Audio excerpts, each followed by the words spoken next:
청산 뒤 돈줄을 보세요. 끝까지 보시면 오늘 핵심 정보를 빠짐없이 파악하실 수 있습니다. 오늘은 왜 대규모 청산이 나왔는데도 아직 바닥이라고 말하기 어려운지부터 짚겠습니다. 이어서 기관 자금과 현물 수요, 주요 코인의 가격 구간, 마지막으로 지금 투자자가 어떻게 대응해야 하는지 순서대로 설명드릴게요. 이번 하락의 핵심은 특정 코인 하나의 악재가 아닙니다. 거시 환경 악화와 기관 수급 약화, 그리고 과도한 레버리지가 한꺼번에 겹친 시장 전체의 위험 축소입니다. 쉽게 말하면 투자자들이 위험한 자산의 비중을 줄이는 과정에서 암호화폐가 기술주와 함께 매도된 겁니다. 리포트 작성 당시 비트코인은 약 62,300달러로 3.2%, 이더리움은 약 1,660달러로 4.1% 하락했습니다. 솔라나를 포함한 알트코인의 낙폭은 5% 이상으로 더 컸습니다.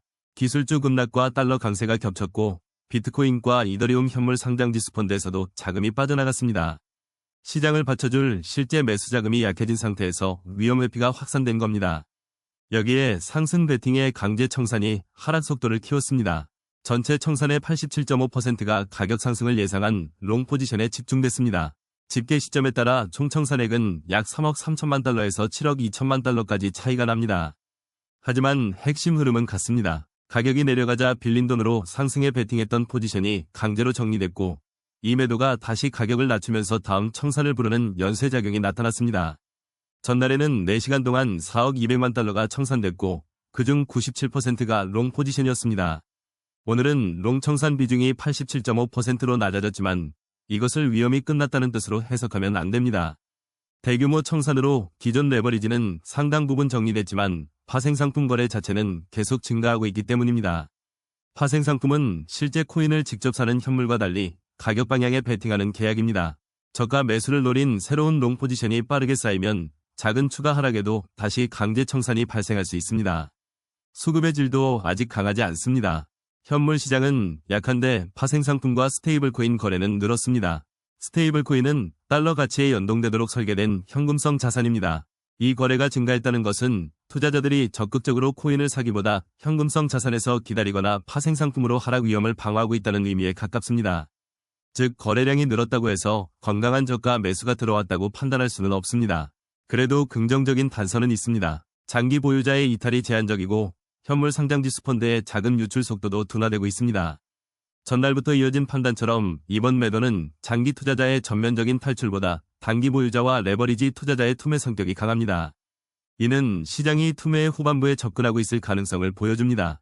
다만 가능성과 확정은 다릅니다. 상장지수 펀드 자금이 실제 순유입으로 돌아서지 않았고 현물 수요도 뚜렷하게 회복되지 않았습니다.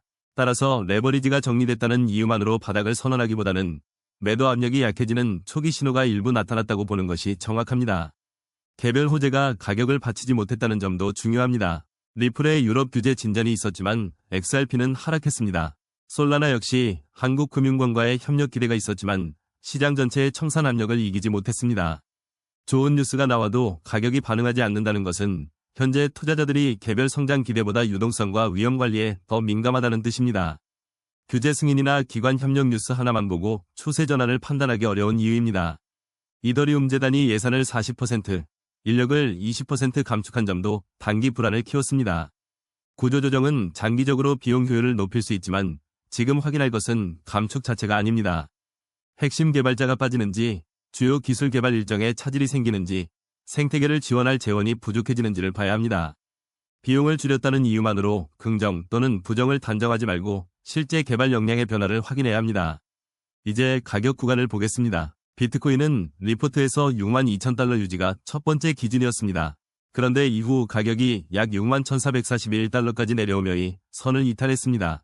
따라서 6만 달러에서 59,500달러 구간을 다시 시험할 가능성이 이전보다 커졌습니다. 반대로 반등하더라도 64,350달러에서 66,000달러는 매물이 나올 수 있는 저항 구간입니다.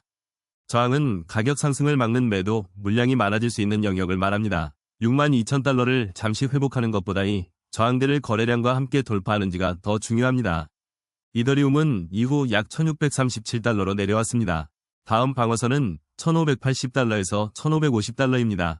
이 구간을 지키는지와 함께 상장지수 펀드 자금 흐름, 재단 구조조정 이후 핵심 인력의 변화를 확인해야 합니다. XRP는 약 1.09달러로 1달러 방어가 핵심입니다. 솔라나는 약 68달러까지 내려와 중요 기준이던 70달러가 이미 무너졌습니다. 국내 가격도 약 104,300원으로 4.31% 하락했습니다. 이제는 협력 소식보다 70달러를 되찾는지 거래량이 회복되는지를 먼저 봐야 합니다. 시장 심리는 공포 쪽으로 크게 기울었습니다. 비트코인 공포 탐욕 지수는 23으로 극단적 공포 구간입니다. 국내 비트코인 가격은 해외보다 1.86% 낮은 역프리미엄 상태입니다.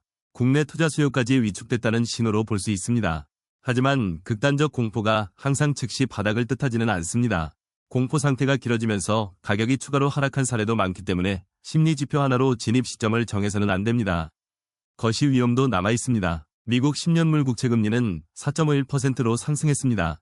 장기 금리가 오르면 안전자산에서도 높은 수익을 기대할 수 있어 위험자산의 매력이 상대적으로 낮아집니다. 기술주가 더 조정받고 금리와 달러가 계속 강해지면 암호화폐의 동반 하락이 재개될 수 있습니다.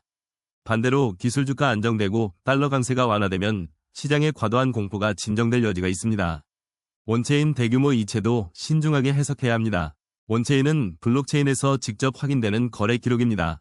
큰 물량이 움직였더라도 거래소로 들어간 것인지 개인 지갑으로 빠져나간 것인지 방향이 엇갈리면 순매도나 순매수로 단정할 수 없습니다. 양자 컴퓨팅 우려가 이번 급락의 직접 원인이라는 주장도 근거가 약합니다.